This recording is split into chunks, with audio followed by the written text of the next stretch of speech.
สวัสดีครับผมสวัสดีครับพ่อแม่พี่น้อง FC ไทยลาวเมื่อสุขสุขนเมื่อนี้ก็มาพบมาพอกับบอต้นอีกแล้วทุกคนเนาะตอนนี้บอต้นก็เลิกงานเป็นที่เรียบร้อยเนาะบอต้นอัดคลิปอยู่ตอนนี้ก็เที่ยงกับ20นาทีเนาะคือเมื่อวานนี้บอต้นได้คุยกับ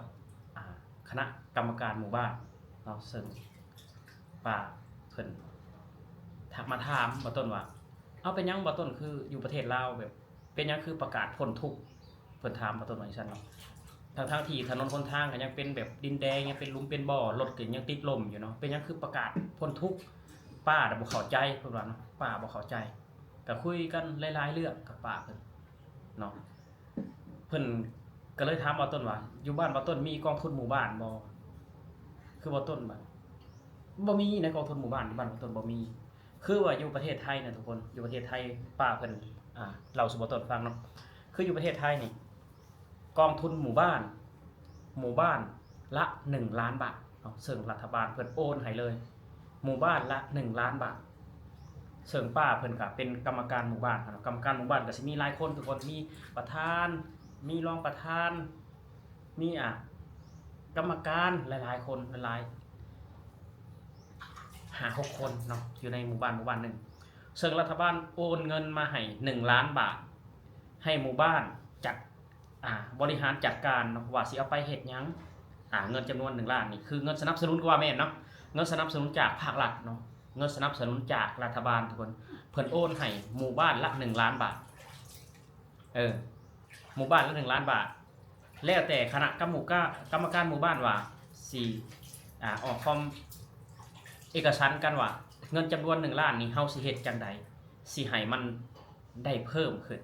เนาะเอาไปเฮ็ดหยังดีเอาไปปล่อยกู้เนาะคืออยู่บ้านป้าเพิ่นเอาไปปล่อยกู้นะทุกคนปล่อยกู้ให้คนในหมู่บ้านปล่อยกู้ให้คนในหมู่บ้านแล้วแต่ผู้ใดสิเอาไปทำนาทำสวนข้าวโพดทำมันสำปะหลังเนาะกู้ดอกเบี้ย 5% เนาะดอกเบี้ย 5% ต่อปีทุกคนคนละ10,000 20,000เนาะคือไปปล่อยให้คนอยู่ในหมู่บ้านกู้เนาะแต่ว่าก่อนสิมากู้ก็คือจับกลุ่มกันมาทุกคนจับกลุ่มกันมาต้องมีคนค้ำ3คนเนาะสมมติว่า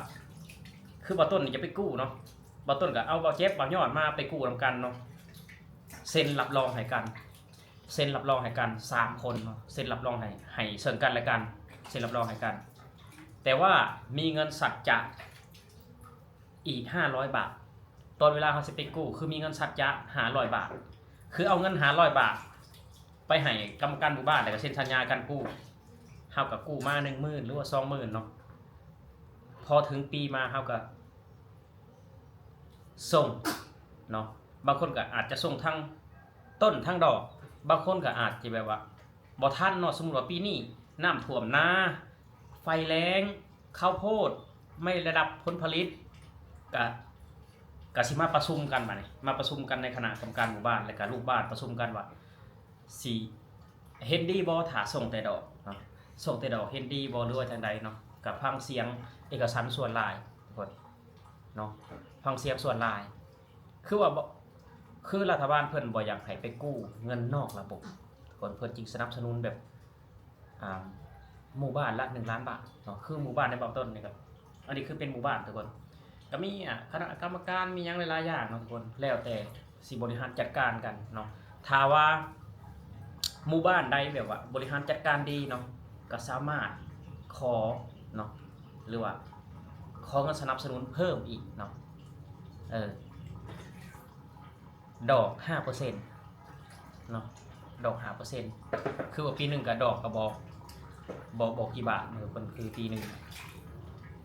แล้วแต่ว่าคนสิเอาไปเฮ็ดหยังเฮ็ดให้เฮ็ดสวนบ่หรือเฮ็ดหยังบ่เวลามาถอกดอกแล้วเพิ่นก็สิเก็บดอกนั้นเป็นบัญชีอีกบัญชีหนึ่งเนาะเก็บไว้อันนี้คือดอกอันนี้คือต้นเนาะถ้าว่าเก็บดอกได้หลายเนาะบริหารจัดการดีๆก็สิมาประชุมกันอีกว่าเงินดอกที่เฮาเก็บมาได้นี่เฮาสิไปสร้างหยังอยู่ในหมู่บ้านเนาะเฮาสิไปสร้างหยังอยู่ในหมู่บ้านคือคุณป้าเพิ่นนี่เพิ่นเก็บดอกตอนนี้ก็คือว่าล้านกว่าบาทคือเก็บดอกคือตอนนี้ได้ล้านกว่าบาทเพิ่นก็ทำตู้น้ำสะอาด เนาะแล้วก็ติดกล้องวงจรปิดรอบหมู่บ้าน แล้วก็ทำถนนไปนาทุกคนเพิ่นทำถนนไปนาอีกจากเงินที่บริหารจัดการดอก5%เนาะตอนนี้เพิ่นได้ล้านกว่าสิมาประชุมกันว่าดอกที่เฮาเก็บมาได้นี่ปีนี้เฮาสิสร้างอีหยังเนาะคือป้าเพิ่นก็คือติดกล้องวงจรปิดทั่วหมู่บ้านสร้างตู้น้ำสะอาดเพื่อให้ลูกบ้านมาเกาะมากินทุกคนแล้วก็เพิ่นก็สร้างถนนทางไปให้ไปนาคือว่าถนนบ้านเพิ่นนี่คือว่าบ่มีเลยบ่มีหลุมบ่มีบ่อบ่มีดินแดงเลยเนาะบ่มีหลุมบ่มีบ่อบ่มีดินแดงถือว่าดีนะทุกคนหมู่บ้านละ1 ล้านบาทเนาะคือเงินจำนวนนั้นคือหมุนอยู่ในหมู่บ้านทุกคนคือหมุนอยู่ในหมู่บ้านคือบ่ได้หายสาบสูญไปไสคือเงิน1 ล้านบาทคือเงิน1 ล้านบาทรอแต่ให้ออกดอกเบี้ยเก็บดอกเบี้ยมาแล้วก็ไปสร้างอย่างอื่นสร้างคุณประโยชน์ให้หมู่บ้านนั้นเนาะป้าเพิ่นให้ข้อมูลบ่ต้นมาแบบนี้เนาะบ่ต้นก็คิดคือดีแท้ประเทศไทยเนาะคือดีแท้ประเทศไทยแบบว่ารัฐบาลโอนเงินให้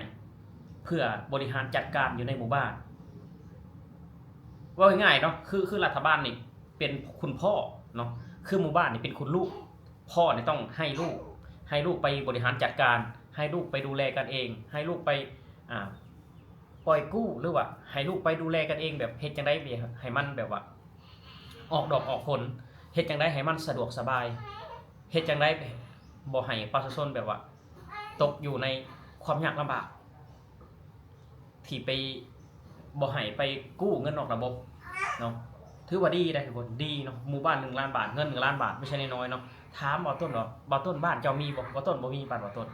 มีแต่เงินประกันภัยบ้านบ่ต้นเนาะคือมีแต่เงินประกันภัยแบบใดเงินประกันภัยสมมุติว่าครอบครัวนี้เสียชีวิตก็เก็บแต่ละครัวเรือนเนาะคือไปให้ครอบครัวที่เสียชีวิตนั่นคือเงินประกันภัยหมู่บ้านเนาะถ้าว่าเงินแบบว่ารัฐบาลโอนให้1 ล้านบาทไปสนับสนุนหมู่บ้านนี่บ่มีบ้านบ่ต้นบ่มีแต่เก็บเนาะคือบ้านบ่ต้นมีแต่เก็บเงินแบบว่าเงินกีฬาบ่เงินซ่อมแปลงถนนบ่แต่ละปีคือว่าเก็บเนาะเก็บนำพ่อแม่ประชาชนบ่ได้แบบ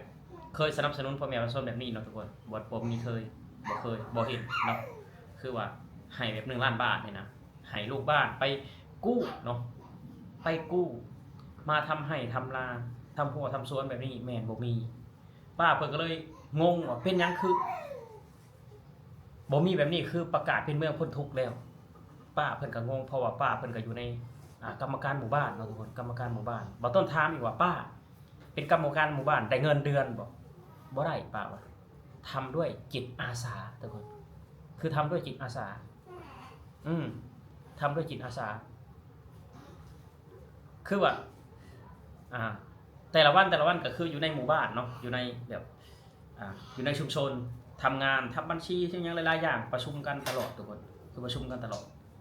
คือแบบเพิ่นบ่ได้เงินเดือนป้าบ่ได้เงินเดือนคือทำด้วยจิตอาสาเนาะจิตอาสาเพื่ออยากให้หมู่บ้านอยู่เย็นเป็นสุขเพื่ออยากให้หมู่บ้านแบบว่ามีสังคมที่ดีทุกคนคือเราเห็นอยู่ในประเทศไทยเนาะทุกคนสังเกตเห็นเลยว่าอยู่ในชุมชนหรือว่าหมู่บ้านเนี่ยเพิ่นสิมีแบบว่าที่ทำการของหมู่บ้านนะทุกคนที่ทำการของหมู่บ้านก็อาจสิมีแบบว่ามีสนามเด็กเล่นมีสนามหญ้าคือบ้านบ่ต้นอยู่นี่ก็คือมี2 สนามเนาะสนามฟุตบอลแล้วก็สนามวิ่งออกกำลังกายเพิ่นก็สิปลูกใบมะกรูดข่าตะไคร้หรือว่าผักหยังต่างเวลาเดือนพฤศจิกาธันวาเนี่ยเพิ่นก็สิรวมตัวกันมาปลูกผักเนาะใบกะเพราบ่ผักกาดบ่ผักบุ้งบ่ผู้ใดอยากกินแล้วก็มาเก็บเอาทุกคนชุมชนนี่คือแบบบ่ได้ซื้อแบ่งปันซึ่งกันและกันแบ่งปันซึ่งกันและกันถ้าป้าบ่บอกบ่ต้นบ่ฮู้ได้ว่ามีเงินสนับสนุนหมู่บ้านละ1 ล้านบาทเนาะก็ขอบคุณป้าที่เพิ่นให้ข้อมูลบ่ต้นเนาะคือบ้านบ่ต้นนี่บ่มีเนาะบ่ต้นก็ได้ความรู้จากป้าเพิ่นว่าเงินจำนวนนี้เอาไปบริหารจังได๋เอาไปเฮ็ดจังได๋เนาะทุกคนคือว่ารัฐบาลเพิ่น ให้โดยเหตุผลอีหยังบ่ต้นก็ได้ฮู้ข้อมูลจากป้าเนาะก็ขอบคุณป้าเนาะขอให้ป้าจงมีแต่ความสุขความเจริญเนาะสุขภาพแข็งแรงตลอดปีตลอดไปความดีของป้าก็สิบุญรักษาเทวดาคุ้มครองป้าเนาะเพิ่นเฮ็ดด้วยจิตใจอาสาทุกคนเพิ่นบ่ได้เงินดำเงินเดือนคือว่าเป็นกรรมการหมู่บ้านเนาะสำหรับคลิปนี้เนาะทุกคนเอาต้นก็สิออกมาเล่าสู่พี่น้องได้ฟังเนาะสำหรับคนใดที่ยังบ่รู้จักเกี่ยวกับประเทศไทยสำหรับพี่น้องคนลาวเฮาอาจจะบ่ฮู้เนาะว่าสิคือแบบบ้านเฮาหาเองกินเองนี่นะแบบว่าช่วยเหลือตัวเองบ้านเฮาเนาะแต่ว่าประเทศไทยบ่แม่นแบบนั้นคือรัฐบาลเพิ่นนี่ช่วยเหลือทุกคนช่วยเหลือหลายๆอย่างบ่ว่าแต่เงินสวัสดิการเงินประชารัฐเงินอีหยังหลายๆอย่างเนาะทุกคนเพิ่นให้ประเทศไทยเพิ่นให้ตั้งแต่มื้อเกิดเนาะทุกคนจนฮอดมื้อเสียชีวิตประเทศไทยเพิ่นให้แบบนี้เกิดมาก็ได้เงินเดือนแล้วทุกคนเนาะเกิดมาก็ได้เงินเดือนแล้วพอเกษียณแล้วก็ได้เงินเดือนเนาะนี่คือสิ่งที่ดีๆจากประเทศไทยเนาะสำหรับคลิปนี้เนาะทุกคนบางต้นก็สิอำลาพาจากพี่จากน้องไปแล้วก็ฝากกด Subscribe กดไลค์กดแชร์เพื่อเป็นกำลังใจให้ยูทูบเบอร์พอลุงอ่อนคนนี้เด้อทุกคนเนาะสำหรับคลิปนี้บางต้นขอกล่าวคำว่าสวัสดีครับผม